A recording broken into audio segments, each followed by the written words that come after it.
दोस्तों, स्वागत है आपका आपके अपने YouTube चैनल आंकड़े बोलते हैं में। आज हम बात करेंगे कंपाउंड इंटरेस्ट की, चक्रवृद्धि ब्याज की। पिछले दो टॉपिक में हमने बात की थी साधारण ब्याज की। वास्तव में साधारण ब्याज और चक्रवृद्धि ब्याज के बीच का अंतर क्या था? साधारण ब्याज में मैंने आप लोगों को बताया था कि साधारण ब्याज, अगर कोई धन 5 वर्ष के लिए किसी को उधार दिया जाता है तो साधारण ब्याज में ब्याज की गणना 5 वर्ष के अंत में होती है। सपोज अगर मान लीजिए मैं किसी बैंक में 10,000 रुपये जमा करता हूँ, अब वो 10,000 रुपये मैंने 3 साल के लिए जमा किए साधारण ब्याज की दर में, तो वहाँ का मैनेजर क्या करेगा? उस पैसे को रख लेगा। 3 साल के बाद जब मैं जाऊँगा तो वो मुझे, अगर ब्याज की दर 10% थी और 10,000 रुपये जमा किए गए, मतलब 1% बराबर 100 है, और 10% की दर से अगर जमा किया गया 3 साल के लिए, मतलब दर ब्याज कितनी है? 30%। 30% मतलब कितना हो गया? 300 रुपये। तो मैं जाऊँगा तो पहले वो मेरे को 10,000 रुपये दे देगा, फिर 300 रुपये दे देगा, मतलब कुल मिलाकर के मुझे मिल जाएंगे 10,300 रुपये। यहाँ पर हुआ क्या है? ब्याज कब निकाली गई है? 3 साल के अंत में। लेकिन चक्रवृद्धि ब्याज में क्या होता है? चक्रवृद्धि ब्याज कही जाए या न कही जाए, जब भी बात चक्रवृद्धि ब्याज की होती है मतलब ब्याज वर्ष के अंत में निकाला जाएगा। जैसे 10,000 रुपये 10% है, मतलब ब्याज कितनी हो गई? 10,000 रुपये का हमें क्या निकालना पड़ेगा? 10%। बात हम कर रहे हैं वैसे 1,000 रुपये की। अब यहाँ पर ये कितना है? 100 रुपये। 1% बराबर कितना है हमारा? 100, मतलब 10% बराबर कितना हो जाएगा? 1,000 रुपये। अब ये 1,000 रुपये लेने के लिए मैं तो जाऊँगा नहीं, तो मैं नहीं जाऊँगा तो बैंक मैनेजर क्या करेगा? उसको अलग से वो रख भी नहीं सकता, तो वो ये करेगा कि इस 1,000 रुपये को इसके साथ मिला देगा। मतलब अब जो मेरा मूलधन है वो कितना हो जाएगा? 11,000 रुपये। मतलब अब जो मुझे ब्याज मिलेगी वो इस पर मिलेगी, और कितनी मिलेगी? 10%। तो अब 11,000 पे जब मुझे 10% ब्याज मिलेगी तो कितनी मिलेगी? 1,100 रुपये। अब ये 1,100 रुपये भी वो मुझे दे नहीं सकता, तो वो 1,100 रुपये क्या करेगा? फिर इसके साथ मिला देगा। अब मेरी जो मूलधन हो गया वो कितना हो गया? 12,100 रुपये, और फिर मुझे 10% मिलेगा, मतलब अब मुझे ब्याज कितना मिल जाएगा? 1,210 रुपये। अब ये 1,210 जब इसके साथ मिल जाएगा तो ये 13,310 रुपये, ये टोटल मेरा मिश्रधन हो जाएगा। जबकि ये बात किसकी हो रही है? सीआई की। यही अगर एसआई होता तो एसआई में हम क्या करते? 10%, 3, मतलब टोटल कितना हो जाता? 30%, और 30 में मैं 100 का गुणा कर देता, मतलब कितना हो जाता? 3,000 रुपये। 3,000 ये और 10,000 रुपये ये, 10,000 मूलधन, 3,000 रुपये ब्याज, मतलब मुझे कितना मिलता? 13,000 रुपये, और ये क्या हो जाती? एसआई का मिश्रधन। अब यहाँ पर क्या है? यहाँ मुझे मिला है 13,310 रुपया, यहाँ पर मिला है मुझे 13,000 रुपये। ये जो 310 रुपये है, यही 310 रुपये कहलाता है सीआई और एसआई का अंतर। मतलब कहीं पर भी यदि आपको ये कहा जाए, मान लीजिए सवाल को मैं कुछ इस तरीके से बोलूं कि 10,000 रुपये 10% साधारण ब्याज की दर से किसी बैंक में 3 वर्ष के लिए जमा किए जाते हैं, 3 वर्ष बाद उसे कितना धन मिलेगा यदि ब्याज को प्रतिवर्ष संयोजित किया जाए? अब यहां पर शब्द क्या था? साधारण ब्याज की दर से। अब हमारे बच्चे इसमें धोखा खा सकते हैं, साधारण ब्याज समझ लेंगे, जबकि वास्तव में उसने लास्ट में जो शब्द लिखा, ब्याज को प्रतिवर्ष संयोजित किया जाए, जब ब्याज को हम प्रतिवर्ष संयोजित करेंगे तो वो साधारण ब्याज न होकर के क्या बन जाती है? चक्रवृद्धि ब्याज। अब चक्रवृद्धि ब्याज को निकालने के लिए अभी तक हम जो फॉर्मूला पढ़ रहे थे वो क्या था? जरा देखते हैं उसे। सवाल में हम पढ़ते थे ए बराबर होता है P इंटू 1 प्लस R बटे 100 और टू द पावर T। हमने जो फॉर्मूला पढ़ रखा है वो ये है कि A बराबर P into 1 plus R upon 100 to the power T। अब अगर ये केवल 1 साल के लिए अगर जमा किया जाए, अगर मैं बात केवल 1 वर्ष की करूं तो A बराबर कितना हो जाएगा? P into 1 plus R upon 100। ये हो गया। अब दूसरे साल क्या होगा? दूसरे साल हमें ये तो मिलेगा ही मिलेगा, साथ ही साथ हमें इस पर भी इतना ब्याज मिल जाएगा। मतलब जैसे मान लीजिए अगर मैं बोल रहा हूं कि 10,000 रुपये 2 वर्ष के लिए जमा किए गए, दर कितनी है? 5%। अब ये कैसे होगा, कैलकुलेशन कैसे होगा, 10,000 रुपए का 2 वर्ष का। तो अब सिंपल सा, पहले साल मुझे कितना ब्याज मिलेगा, 10,000 का कितने परसेंट, 5%। पहले साल के लिए साधारण ब्याज और चक्रवृद्धि ब्याज क्या होता है, समान होता है। इसे चाहे आप कहीं पर नोट कर लीजिए, पहले वर्ष के लिए साधारण ब्याज और चक्रवृद्धि ब्याज हमेशा क्या होता है, समान होता है। अब चूंकि ये मामला कितने का है, 5% का, तो पहले साल मुझे 10,000 पे जो 5% मिलेगा, तो 10,000 का 5%, 2 जीरो हटा दीजिए, 5 का गुणा कर दीजिए, मतलब कितना मिलेगा, 500 रुपए। अब दूसरे साल क्या है, दूसरे साल मुझे ये 500 तो मिलेगा ही मिलेगा, लेकिन इस 500 का कितने परसेंट, 5% मुझे फिर मिलेगा। मतलब जब मैं सेकेंड ईयर की बात करूंगा तो ये 500 तो मुझे मिलेगा ही मिलेगा, प्लस इस 500 का 5% मुझे और मिल जाएगा। मतलब अगले साल मेरी जो ब्याज है वो कितनी हो जाएगी, 500 प्लस 25, मतलब 525। ये क्या हो गया, ये क्या था हमारा पहले साल का ब्याज, और ये क्या था हमारा दूसरे साल का ब्याज। या इसी को जब अगर मिश्र धन पूछा जाए तो 10,000, यहां पर धन कितना हो गया, 10,500, दूसरे साल फिर 10,500 पे ब्याज मिलेगा। अब अगर मुझ पे यहां से धन पूछा जाए तो ब्याज ये कितनी हो गई, 500 रुपए, और प्लस ये कितनी हो गई, 525 रुपए। मतलब टोटल जो इसकी सीआई है वो कितनी है, 1,025 रुपए। तो हमारा जो सीआई का जो वो हो जाएगा, मिश्र धन जो हो जाएगा, अमाउंट हमारा, वो अमाउंट कितना हो जाएगा, 10,000 और प्लस 1,025, मतलब ये हो जाएगा 11,025 रुपए। ये बन जाएगा हमारा सवाल। फर्क क्या है, यही अगर केवल हम एसआई की बात कर रहे होते तो ये 500 और ये 500, मतलब मुझे टोटल कितने मिलते, 11,000 रुपए। मुझे अब कितना मिला है, 25 रुपए। ये 25 रुपए जो हमें एक्स्ट्रा मिला है, ये 25 रुपए वास्तव में क्या है, इस ब्याज का ब्याज है, ब्याज का ब्याज है। मतलब सीआई की अगर हम बात करें तो सीआई और एसआई में केवल एक फर्क होता है कि एसआई में केवल ब्याज मिलता है और सीआई में ब्याज पर भी ब्याज मिलता है, लेकिन तब जब मामला 1 साल से ज्यादा का हो, चूंकि पहले साल के लिए साधारण ब्याज और चक्रवृद्धि ब्याज हमेशा क्या होता है, समान। अब जैसे मैं एक एग्जांपल ले लेता हूं, सवाल आपको आपकी स्क्रीन पर दिखाई दे रहा होगा। सवाल हमसे क्या कह रहा है, आपकी स्क्रीन पर सवाल दिख रहा है। सवाल हमसे यह कह रहा है 12,000 रुपए 10% 3 वर्ष का चक्रवृद्धि ब्याज। मूलधन हमारा कितना है, सवाल में जो हमसे कहा गया है वो जो हमारा पी है वो कितना है, 12,000 रुपए। जो हमारी आर है वो कितनी है, 10% है, और जो हमारा समय है ये कितना है, 3 वर्ष। अब अगर मैं इस पे ब्याज निकालना चाहूंगा, मुझसे पूछा क्या गया है, सीआई। अब पहले साल के लिए जब हम सीआई देखेंगे तो पहले साल के लिए क्या करेगा, 12,000 का कितने परसेंट निकालना है, 10%। तो 12,000 मतलब 2 शून्य हटा दो तो बचेगा कितना, 120 में 10 का गुणा कर देना। 120 में 10 का गुणा, मतलब ये मामला कितना हो जाएगा, 1200। दूसरे साल भी हमें ये 1200 तो मिलेगा ही मिलेगा, और तीसरे साल भी हमें ये 1200 तो मिलेगा ही मिलेगा। ये है सवाल, ये 1200 तो हमें मिलना ही मिलना है। अब इस 1200 पर ब्याज हमें फिर से मिलेगा, या अगर आपको ऐसे नहीं समझ में आ रहा तो हम इसको एक काम करते हैं, ये 1200 तो हमें मिलेगा ही मिलेगा, प्लस हमें क्या मिलेगा, इस 1200 का 10%। तो 1200 का 10%, ये 2 जीरो हटा दिया, 12 दाम 120, मतलब ये टोटल कितना हो गया, 1320। अब नेक्स्ट ईयर थर्ड ईयर में क्या है, मुझे ये 1320 तो मिलेगा ही मिलेगा। अब 1320 के अलावा मुझे क्या मिलेगा, इस 1320 का 10%। अब ये 1320 का 10% कितना हो जाएगा, 2 जीरो हटना है, मतलब 132 रुपए। तो 1320 प्लस 132, मतलब ये कितना हो जाएगा, 1452 रुपए।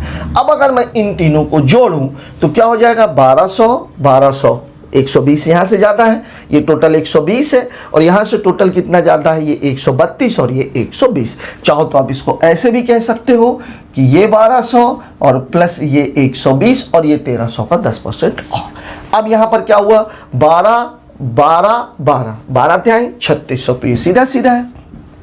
इसके अलावा मुझे क्या मिल रहा है, 120, 120, ये कितना है मेरा 240 रुपये, और साथ में मुझे कितना मिल रहा है 132 रुपये।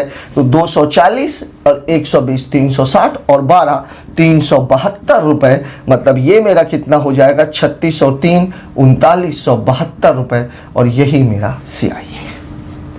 इस सवाल को मैं थोड़ा सा एक तरीका आपको और बता देता हूँ। सवाल यही है, देखते हैं हम इसको 2 साल के लिए कर लेते हैं और साथ ही साथ में 3 साल के लिए कर लेता हूं। सवाल में है क्या, इसमें एक चीज आपको और समझ में आएगी। समझने की बात यह है, आप अभी ये सवाल आपको थोड़ा सा मुश्किल लग रहा होगा, वास्तव में पूरा का पूरा जो कंपाउंड इंटरेस्ट है वो केवल और केवल 2 ही स्तंभों पर टिका हुआ है, रेशियो एंड परसेंटेज। अब अनुपात कैसे लगता है, आइए हम वो भी देख लेते हैं। ब्याज में भी अनुपात है, मिश्र धन में भी अनुपात है, और मजे की बात यह है कि आजकल जो सवाल हैं वो ऐसे ही पूछे जा रहे हैं। आइए देखते हैं कैसे। जैसे मान लीजिए अगर मैं बात करूं कि मेरा कोई मूलधन है 10,000 रुपए, दर कितनी है 10%, और समय कितना है 2 वर्ष। यहां पे हो क्या रहा है, अब 10,000 रुपए का 10%, चूंकि 2 साल की बात हो रही थी, फर्स्ट ईयर हो गया, और ये कितना हो गया सेकंड ईयर। फर्स्ट ईयर मुझे 10,000 का 10%, 10,000 का 10% मतलब 100 गुणे 10, यहां भी मुझे 1000 मिलेगा, और यहां भी मुझे कितना मिलेगा 1000, चूंकि ये तो SI है। अब इस 1000 पे में मुझे 10% मिलेगा, तो इस 1000 का 10% कितना, 20 दद्दाहम 100, मतलब अगर इसकी बात की जाए तो ये टोटल कितना है 1000, 1000, 2000, और ये कितना है 2100 रुपए। अब यहां जो समझने की बात है वो क्या है, वो मैं आप लोगों को बता देता हूं। ये हमारा क्या है, ये है हमारा SI। अगर मैं इस पूरे की बात कर दूं, ये पूरे की बात अगर मैं करूं, ये पूरा, तो ये पूरा क्या है CI। और अगर मैं केवल इतने की बात करूं तो ये क्या है मेरा CI माइनस SI, ये खेल इसमें। अब चूंकि मामला कितने का है 2 साल का है, तो अगर मैं इसको दर के रूप में भी निकालता तो भी ये सवाल बहुत आसान हो सकता था। दर के रूप में कैसे होता, अगर मैं इसे दर के रूप में निकालता तो ये कितना हो जाता 10, ये कितना हो जाता 10, और इस 10 का फिर 10% मतलब कितना हो जाता है 1, मतलब ये टोटल कितना हो जाता है 21%, और 1% बराबर कितना है, 1% बराबर है 100, तो 21% बराबर कितना हो जाएगा 2100। एक तरीका ये भी है। तीसरा तरीका इसी का क्या है, तीसरा तरीका मैंने आप लोगों को बताया था जब हम परसेंटेज पढ़ रहे थे, तो मैंने आप लोगों को x + y + xy/100 वाला एक फार्मूला बताया था, और मैंने आपको ये कहा था ये एक ऐसा फार्मूला है जो यूनिफॉर्मली बहुत सारी जगहों पे यूज होता है। डिस्काउंट में भी हमने उसका उपयोग किया, जब सीधा 3 डिस्काउंट देकर के एक उसके समतुल्य डिस्काउंट पूछा जाता था। तो यहाँ पर कैसे होगा, जैसे मान लीजिए यहाँ पर कितना है x + y + xy/100%। अब यहाँ पर ये x कितना है, पहले साल भी 10 है, दूसरे साल भी 10 है, फिर 10 × 10/100 है, ये और ये 10 10 20, और ये टोटल कितना हो जाएगा 21%।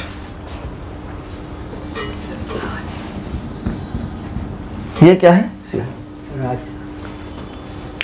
ये है हमारा मामला। अब हम इसके आगे की बात करते हैं। अगर ये मामला भी हमने कितने साल की बात की है 2 साल की, एक तरीका आपके सामने ये है, दूसरा तरीका आपके सामने ये जब हमने केवल प्रतिशत से निकाला है, और तीसरा तरीका भी प्रतिशत वाला ही है। अब मैं बात करता हूं 3 साल की। मान लीजिए यही सवाल, आप चाहें तो इसे नोट कर सकते हैं।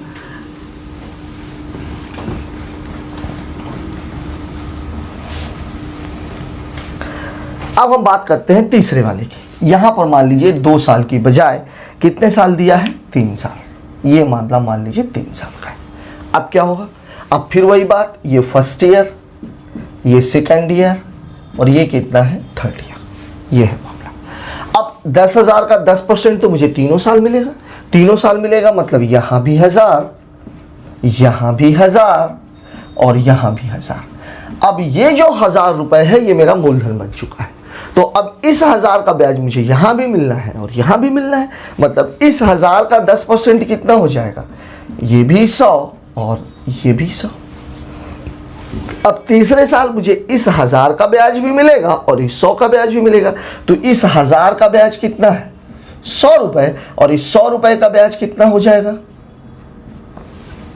सॉरी, 1 रुपए। यह है सवाल।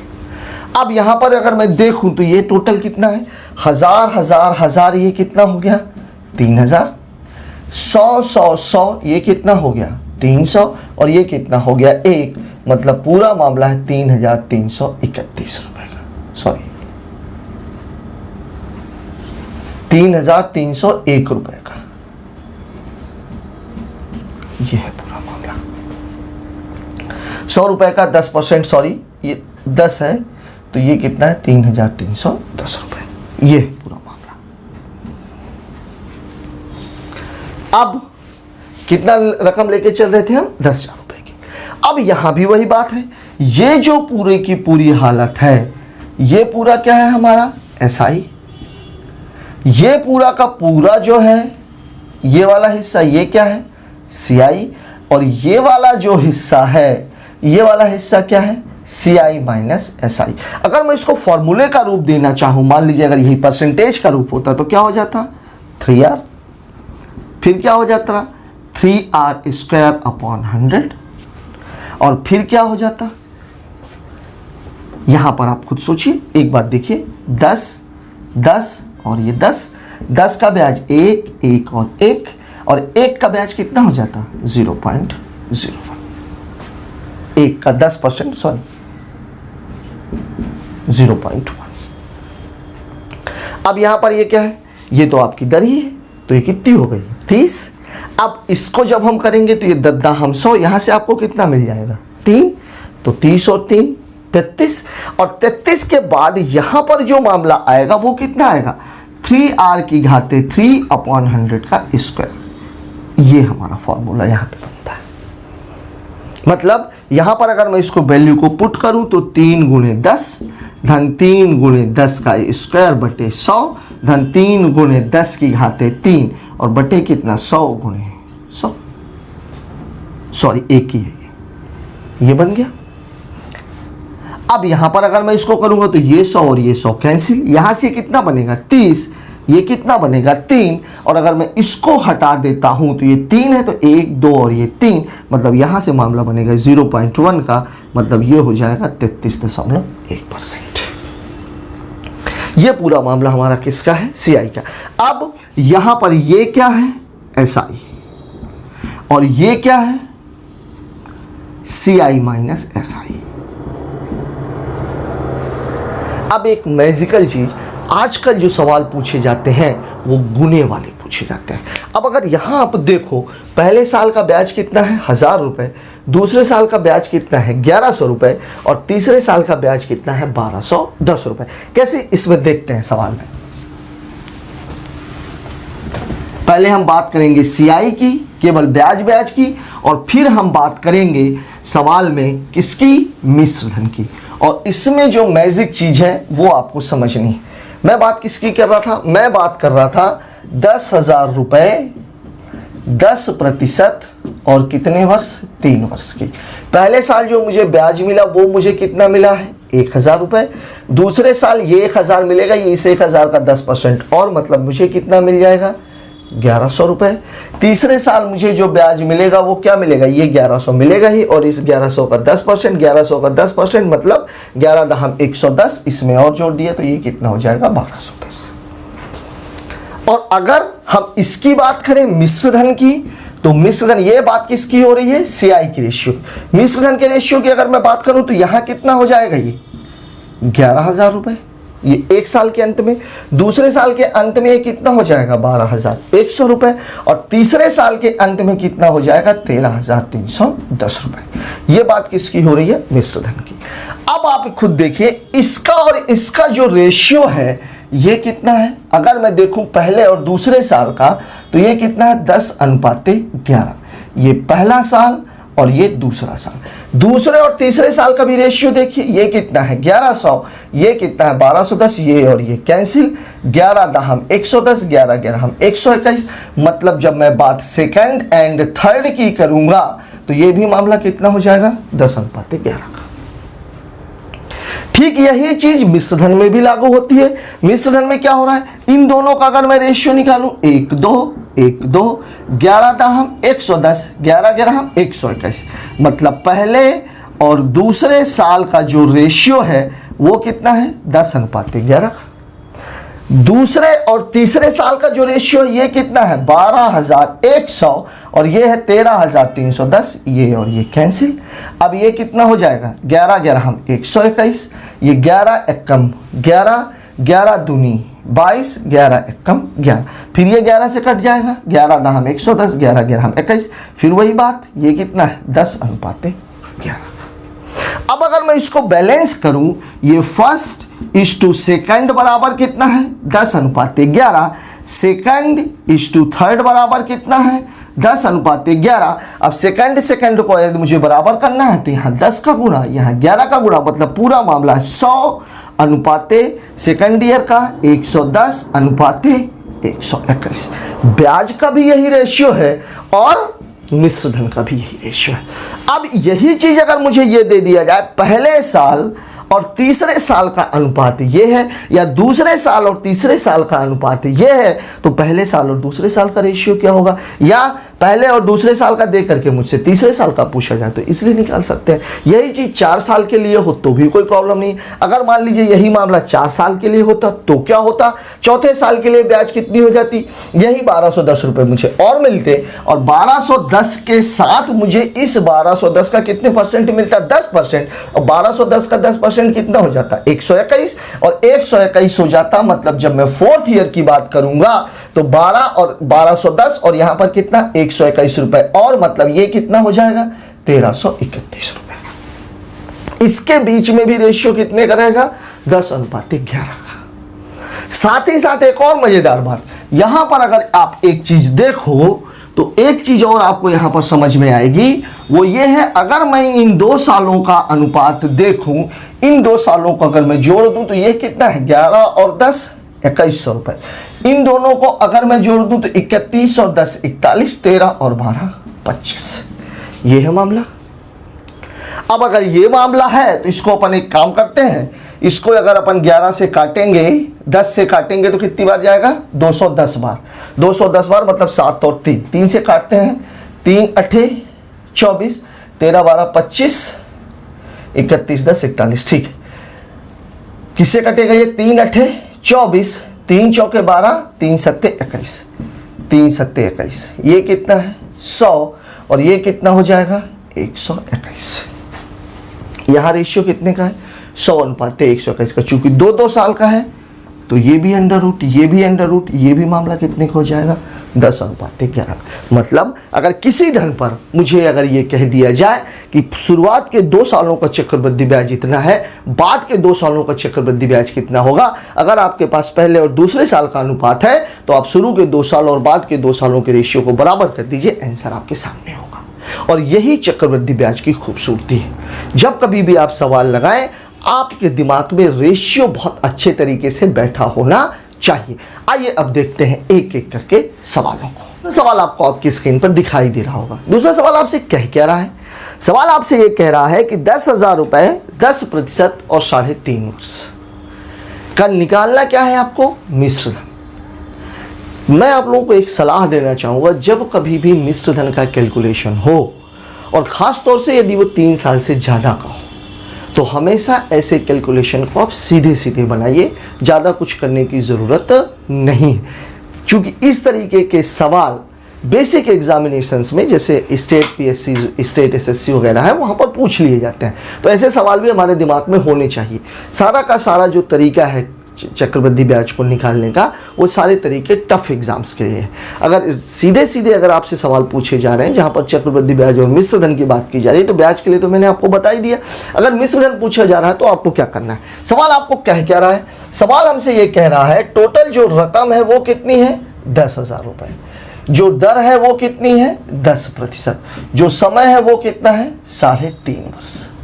3.5 वर्ष का मतलब क्या हुआ, 3 साल तो पूरे हैं और 1 साल क्या है आधा है। जब कभी भी इस तरीके की बात हो तो आप खुद ही सोचिए कि 3 साल के लिए तो पूरी दर 10% है, लेकिन यहां मामला कितना है आधे साल के लिए। तो अगर 1 साल के लिए दर 10% है तो आधे साल के लिए दर कितनी हो जाएगी 5%। मतलब इसको मैं लिख भी देता हूं, 3 वर्ष के लिए दर कितनी है 10%, और जो चौथा वर्ष है तो चौथे वर्ष के लिए दर कितनी हो जाएगी 1/2 गुणे 10, मतलब कितनी हो जाएगी 5%। अब आपसे सवाल में सीधा सीधा मिश्र धन पूछा गया है। अगर सीधा सीधा मिश्र धन ही आपसे पूछा जाए तो अगर आप हम यहाँ पे ब्याज निकालेंगे, फिर ब्याज के बाद उसको मूलधन में जोड़ करके मिश्र धन निकालेंगे, सवाल थोड़ा सा लेंदी हो जाएगा। और लेंदी इसलिए भी हो जाएगा क्योंकि मामला कितने साल के लिए है 4 वर्ष के लिए। तो सवाल को हम कैसे करेंगे, सवाल को करने के लिए एक बेसिक सा सिस्टम आप अपना लीजिए, 10,000 गुणे 110/100 गुणे 110/100 गुणे 110/100 और गुणे 105/100। अब अगर इसको करते हैं 1 2 3 4 1 2 3 4 1 2 1 2 1 और 1। अब यहां मामला क्या है 11 11 11 और 105, ठीक। अब अगर मैं इसको गुणा करूंगा तो ये 121 आएगा और ये कितना आएगा 11 5 55, 11 कम 11 1155 आएगा। गुणा करने में थोड़ी सी दिक्कत हो सकती है, लेकिन अगर मैं इसको ऐसा कर दूं 11 11 11, ये कितना है 1331 और गुणे कितना हो जाएगा 105 और बटे कितना है 10। ये है आपका सवाल। और मैं आपको बार बार कैलकुलेशन में ये बात बता रहा हूं कि जैसे ही ये सवाल लिखे तो इसको आप समझ जाइए कि ये कितना है 100/5, मतलब पूरा मामला कितना है 1331 और 1331 में 5 का गुणा करना, मतलब 1331 में 10 का गुणा करके उसको क्या कर देना है आधा। तो 1331 में 10 का गुणा करेंगे तो 13,310 और 13,310 का मतलब कितना हुआ 13,000 का आधा कितना हो जाएगा 6,500। 310 का आधा कितना हो जाएगा 155। तो 6,500 और 155, तो सीधी सी बात है, या सीधा 5 का गुणा कर देंगे तो ये कितना 5 1 5 5 3 15 5 3 15 1 16 5 5 और 1 6। या तो ऐसा कर लीजिए, या मैं आपको क्या बोल रहा था ये कितना है 6,500, 310 का आधा कितना हो जाएगा 155, तो ये कितना हो जाएगा 6655। ये दोनों तरीके आप यूज कर सकते हो। अब अगर मैं इसको जोड़ूंगा तो ये 55 तो हो ही जाएगा, 66 इसके साथ जुड़ जाएगा तो ये हो गया 55। 66 को यदि मैं जोड़ूंगा तो ये 7 और ये 9 और ये कितना 1397, 10 लगा हुआ है इसलिए दशमलव, और यही आपका आंसर है। तो जब कभी भी सवाल को इस बात का ध्यान में अपने दिमाग में ये बात बैठा लीजिए कि अगर बेसिक एग्जामिनेशन आप देने के लिए जा रहे हैं तो बेसिक एग्जाम के लिए इस तरीके के सवाल पूछे जा सकते हैं। और जब कभी भी ऐसा सवाल पूछा जाए तो आप सिंपली कर सकते हैं, चाहे तो आप इस 10% को 11/10 लिख दीजिए और इसको कितना करेंगे 21/20 कर दीजिए, कोई प्रॉब्लम नहीं आएगी 21/20 करने में भी। लेकिन यहाँ एक चीज ये है, प्लस पॉइंट ये रहता है कि चूंकि नीचे 100 रहते हैं तो कटने के बाद लास्ट में एक 0 बचता है, जिसका बाद में कैलकुलेशन इजी हो जाता है। आइए बात करते हैं अगले सवाल की। अगला सवाल आपको आपकी स्क्रीन पर दिखाई दे रहा होगा। आइए देखते हैं सवाल हमसे क्या कह रहा है, हमसे क्या पूछ रहा है।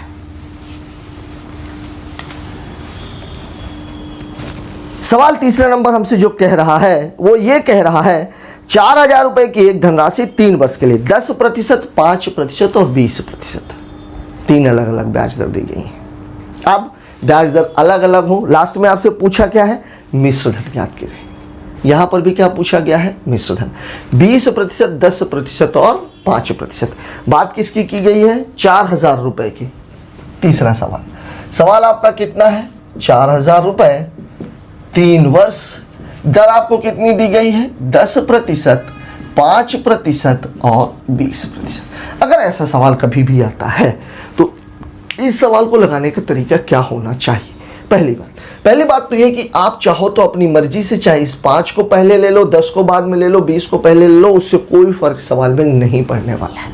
अब अगर मुझे इस सवाल का कैलकुलेशन करना हो तो मैं करूंगा क्या, ये पहले साल के लिए हो गया, ये दूसरे साल के लिए हो गया और ये तीसरे साल के लिए हो गया। यहां मैं कर दूंगा 5%, फिर मैं निकाल दूंगा 20% और फिर मैं ले लूंगा 10%। तो मैं ये करूंगा। करने का फ़ायदा क्या होगा, चूंकि 5% है, यहाँ 4000 में गुणा करने में आसानी रहेगी, बाद में वो थोड़ा सा क्रिटिकल हो जाएगा। अब यहाँ पर क्या होगा, 4000 रुपये का 5% मतलब 4000 का 5%, ये 2 जीरो घटा दिया, 40 पंचे 200 रुपये। अब यहाँ मुझे 200 रुपये तो मिलेगा ही मिलेगा, या अब ये टोटल मामला कितने का हो गया, 4200 रुपये का। मिश्र धन यहाँ कितना हो गया, 4200 रुपये। अब ये 4200 पे मुझे कितना लेना है, 20%। इस 2 जीरो को हटा दिया, 20 का गुणा कर दिया तो 2 दूनी 4, 2 चौके 8, और ये कितना 840। अब ये 4200 तो मेरे पास था ही, अब यहाँ पे टोटल कितना हो गया, ये 5040 रुपये। अब इस 5040 पे मुझे कितने परसेंट लेना है, 10%। सीधा सा एक शून्य हटा दिया तो यहाँ पर मामला कितना 5040 और धन 504, जोड़ दोगे तो उत्तर कितना हो जाएगा 5544। एक तरीका तो आपका यही है। दूसरे तरीके में मैं आपको क्या बोलूं, इस तरीके के लिए या तो फिर आप ऐसा करो 20-10 x + y + xy अपन 100 वाले तरीके का यूज कर सकते हो, लेकिन बेहतर यह है कि अगर मामला 3 साल के लिए है तो सबसे आसान तरीका इसका यही होता है कि आप सवाल को सीधे सीधे चले जाओ। बस कैलकुलेशन करते टाइम पे आपको ये ध्यान में रखना है, जो सबसे ज़्यादा टिपिकल मामला दिख रहा हो, जिसमें लास्ट में शून्य नहीं लगा हो, उसका कैलकुलेशन आपको पहले कर लेना है। मतलब इस सवाल का जवाब हमारा कितना हो जाएगा, 5544 रुपये। अगर मिश्र धन पूछा हो तो आप डायरेक्ट भी लगाते, जैसे हमने पिछले सवाल को 4 साल वाले को लगाया, तो भी आंसर यही आएगा, लेकिन कैलकुलेशन थोड़ा सा यहाँ पर ईजी है। बात करते हैं नेक्स्ट क्वेश्चन की। अगला सवाल हमसे क्या कह रहा है, सवाल हमसे ये कह रहा है 5000 रुपये 4% की दर से 6 माह का ब्याज क्या होगा यदि ब्याज को त्रैमासिक संयोजित किया जाए। एक सवाल को समझने की कोशिश करिए। मान लीजिए कि ब्याज की दर 16% है साल भर के लिए, क्योंकि जो दर दी रहती है वो कैसी दी रहती है, वार्षिक। तो 16% है तो 6 महीने के लिए ब्याज कितनी हो जाएगी, 8%। तो 3 महीने के लिए ब्याज कितनी हो जाएगी, 4%। हुआ क्या है, क्योंकि 3 माह के टोटल कितने स्लॉट बनेंगे, 4 स्लॉट, मतलब आपको ब्याज कितनी बार निकालनी पड़ेगी, 4 बार। तो जब 4 बार ब्याज निकालनी पड़ेगी तो जो आपका दर है वो दर क्या हो जाएगी, 1/4। 1/4 होने का मतलब 16 का 1/4, मतलब दर आपकी अब कितनी हो गई है, 4%। कुछ ऐसा ही सवाल ये वाला है। सवाल आपसे जो कह रहा है वो ये कह रहा है कि 4% की दर से 6 महीने का ब्याज यदि संयोजित उसे कैसे किया जाए, त्रैमासिक संयोजन है। इसमें पहले मैं आपको दोनों चीजें लिख देता हूं, सिंपल सा, इसको ऐसे यद्यपि आपने पढ़ा भी होगा। छमाही संयोजन,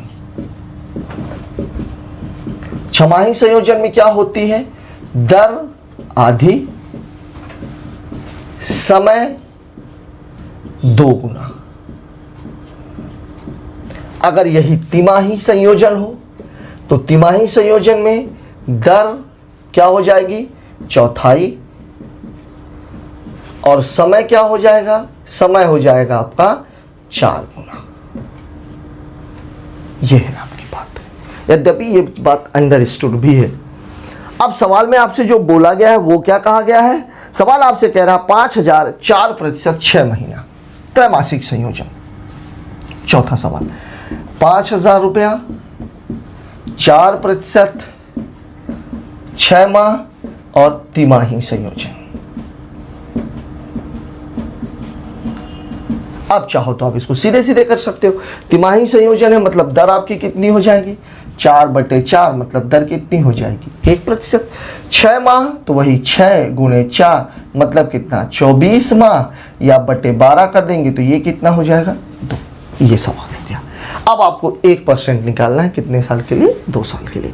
पूछ क्या रहा है आपसे, मिश्र धन पूछ रहा है कि ब्याज पूछ रहा है, 6 महीने का ब्याज क्या होगा। अब ब्याज पूछ रहा है तो 5000 रुपये का 1% होगा कितना, 50 रुपया। अब अगर हम इसको लगाएं तो ये 50 यहाँ भी, ये 50 यहाँ भी, और 50 का जो 1% है तो 50 का 1% कितना हो जाएगा, 0.5, मतलब उत्तर कितना हो जाएगा, 100.5 रुपये। बात करते हैं नेक्स्ट क्वेश्चन की। अगला सवाल हमसे क्या कह रहा है,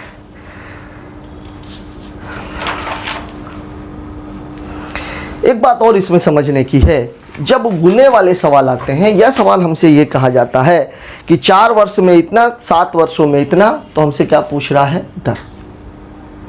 4 वर्ष में इतना, 7 वर्ष में इतना, तो हमसे क्या पूछी जाती है? दर पूछी जाती है। दर बराबर होता क्या है? दर बराबर अगर मैं देखूं तो दर बराबर होता क्या है?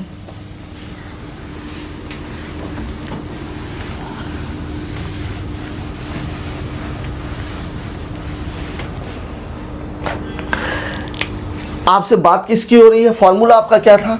a बराबर p 1 plus R upon 100 to the power t। अब a और p अगर दिया गया है तो ये मामला क्या हो जाएगा? a बटे p बराबर 1 plus R upon 100 to the power t। ये अब अगर मैं यहाँ भी t की घातें बना पाने में कामयाब हो जाऊं, मान लीजिए यहाँ भी t की घात बन जाए, तो ये पूरा मामला क्या हो जाएगा? 1 प्लस आर 100 अपॉन टी, और ये t क्या हो जाएगा? कैंसिल। तो अगर मैं r की बात करूं तो r बराबर हो जाएगा a माइनस पी बटे पी इंटू 100, और यही तरीका है जो आपको इस्तेमाल करना है।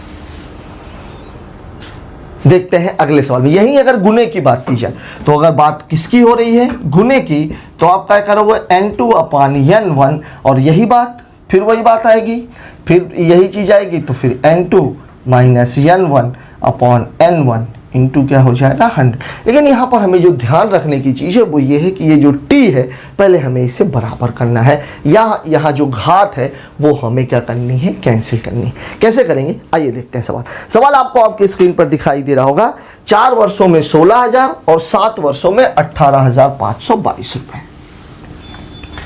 4 वर्षों में 16,000 और 7 वर्षों में 18,522 रुपए। 5वां सवाल। अब ये क्या है? 18,522 और बटे कितना हो जाएगा? ये 16,000, और बराबर कितना है? चूंकि ये मामला कितने का था? 4 साल और 7 साल का, मतलब घात ठीक है कितना मामला है? 3 साल का। भाई वही जो 16,000 रुपये 4 साल के बाद हुआ है, 18,522 रुपये होने में यही 16,000 तो आपका मूलधन हो गया है। मतलब यहाँ पर ये 16,000 रुपये क्या है? मूलधन, और ये 18,522 रुपये क्या है? मिश्रधन। और ये 4 साल से कितने साल में हुआ है? 7 साल में। मतलब समय कितने साल का है? 3 साल का। मतलब जो मेरा सवाल बनेगा वो क्या बनेगा? 1 plus R upon 100 to the power 3। मतलब मुझे यहाँ पर किसकी घात बनानी है? 3 की घात बनानी है। अब 3 की घात ये कब बन सकती है? अगर मैं इसको 2 से काटूं तो ये 8,000 रुपए है, तब ये 3 की घात बन सकती है। और या तो फिर कब बन सकती है? जब मैं इसको 16 से काटूं तो 1,000 बन जाएगा, तब ये 3 की घात बन सकती है। जब कभी भी ऐसा सवाल आएगा तो डाटा बिल्कुल फिक्स करके ही दिया जाता है ताकि वो मामला कैंसिल हो पाए। अब यहाँ पर हम देखें अगर, तो ये 2 से अगर ये देखें, क्या ये 4 से कटेगी? क्या 22 तो 4 से कटेगा नहीं, मतलब 16 से कटने का तो सवाल ही पैदा नहीं होता। तो कटेगा किससे? 2 से काट लेते हैं। तो ये 2 9 18, 2 दूनी 4, 2 छक्के 12, 2 एकम 2, और ये कितना हो जाएगा? 8,000। अब ये किसकी घात है? मुझे घात किसकी लगानी है? 3 की। तो ये कितना है? 21, और ये कितना है? 20। मतलब पूरा मामला क्या हो जाएगा? 21 बटे 20 की घाते 3 बराबर 1 प्लस आर अपॉन 100 की पावर 3। ये 3 और ये 3 क्या हो गया? कैंसिल। तो आर बराबर हो जाएगा 21 माइनस 20 बटे 20 गुणे 100, या 1 बटे 20 गुणे 100, 20 पंचे 100। तो दर कितनी हो जाएगी? 5%। ये है आपका सवाल। इसी में मान लीजिए अगर गुना वाला सवाल आ जाए तो आपको अगर देखा जाए तो इस डाटा को जैसे ही 21 और 20 आपको दिखा घाते 3 बनाने के लिए, अगर यहाँ घाते 2 लगी होती तो हम क्या करते? इसको वर्गमूल निकालते। लेकिन यहाँ क्या है? क्या लगा हुआ है? 3 की घात लगी, तो मुझे यहाँ भी 3 की घात चाहिए। तो ये 21 और 20 जैसे ही दिखा तो आप सवाल कैलकुलेट ही कर सकते हो। 21 माइनस 20 मतलब 1 बटा 20 गुणे 100, मतलब कितना हो जाएगा? 20 पंचे 100। दर कितनी थी? 5%। ठीक है, यही तरीका हम किसके लिए अडॉप्ट करते हैं? ठीक यही तरीका अडॉप्ट किया जाता है जब मामला किसका दिया गया हो? गुने का। तो गुने में भी यही बात है, इतने गुना इतने गुना इतने गुना, मतलब इतने साल में इतने गुना हो रहा है, इतने साल में इतने गुना हो रहा है। एक तरीका मैं आपको और बताता हूं, जो अभी मैंने आपको रेशियो वाला मेथड सिखाया कि ब्याज की बात कर रहा हो चाहे मिश्रधन की बात कर रहा हो, रेशियो सभी जगह बराबर ही होता है। और यही चक्रवृद्धि ब्याज का मैजिकल ट्रिक है। चाहे आप इसको ट्रिक समझिए चाहे आप इसको बेस समझिए। बात करते हैं अगले सवाल की। अगला सवाल हमसे क्या कह रहा है? 6वां क्वेश्चन। 6वां क्वेश्चन हमसे क्या कह रहा है? 6वां क्वेश्चन हमसे ये कह रहा है 2 वर्ष में 4 गुना, 4 वर्ष में 9 गुना। 2 वर्ष में कितने गुना हो रहा है? 4 गुना, और 4 वर्ष में कितने गुना हो रहा है? 9 गुना। अब दोनों तरीके मैं आपको बता देता हूं, फिर अपन आगे की बात करें। 2 वर्ष में 4 गुना और 9 गुना मतलब कितना हो गया? 9/4। और ये अंतर कितने का है? 2 वर्ष और 4 वर्ष मतलब कितने साल का है? 4 गुना हुआ होगा तभी तो वो 9 गुना हुआ होगा। मतलब अंतर कितने का है? 2 साल का। तो 2 साल का अंतर है, मतलब 1 + r/100 टू द पावर 2। अब इसको वर्गमूल बनाना है तो ये 3/2 हो गया, और 3/2 बराबर कितना हो जाएगा? 1 + r/100। तो r बराबर कितना? 3 - 2/2 गुणे 100, मतलब 1/2 गुणे 100। तो आंसर कितना हो जाएगा? 50%। दोस्तों, आज हमने चक्रवृद्धि ब्याज से रिलेटेड कुछ बेसिक प्रॉपर्टीज सीखी। आगे हम बात करेंगे और भी बहुत खूबसूरत सवालों की, जब मामला इक्वलिटी का हो, जब मामला इंस्टॉलमेंट्स का हो, या जब मामला गुणे का हो, तब हमें सवालों को कैसे डील करना है। यकीन मानिए, चक्रवृद्धि ब्याज भी साधारण ब्याज जैसा ही आसान भी है और खूबसूरत भी है। सबसे बड़ी बात यह है कि एक बात आप अपने दिमाग में बैठा लीजिएगा, किसी भी एग्जामिनेशन में कोई भी क्वेश्चन आपसे को फेल करने के लिए नहीं लिया जाता। एग्जामिनेशन वास्तव में आपको पास करने के लिए लिया जाता है। यह बात अलग है कि आप उसमें फेल हो जाते हैं। दूसरी बात, जब मामला एग्जाम्स का होता है, तो जब एसएससी का एग्जामिनेशन होता है तो एसएससी के एग्जामिनेशन में कैलकुलेशन बहुत कम रहता है, लेकिन जब मामला बैंकिंग के एग्जामिनेशन का होता है तो वहाँ आपके कैलकुलेशन का ही टेस्ट लिया जाता है। तो आपको क्या करना है, जब आप एग्जाम में बैठिए तो एक मूड बना करके बैठिए। एसएससी का कोई भी क्वेश्चन या बैंकिंग का कोई भी क्वेश्चन ऐसा नहीं है जिससे 30 सेकंड से लेकर 60 सेकंड के अंदर आपको उसका आंसर ना मिल जाए।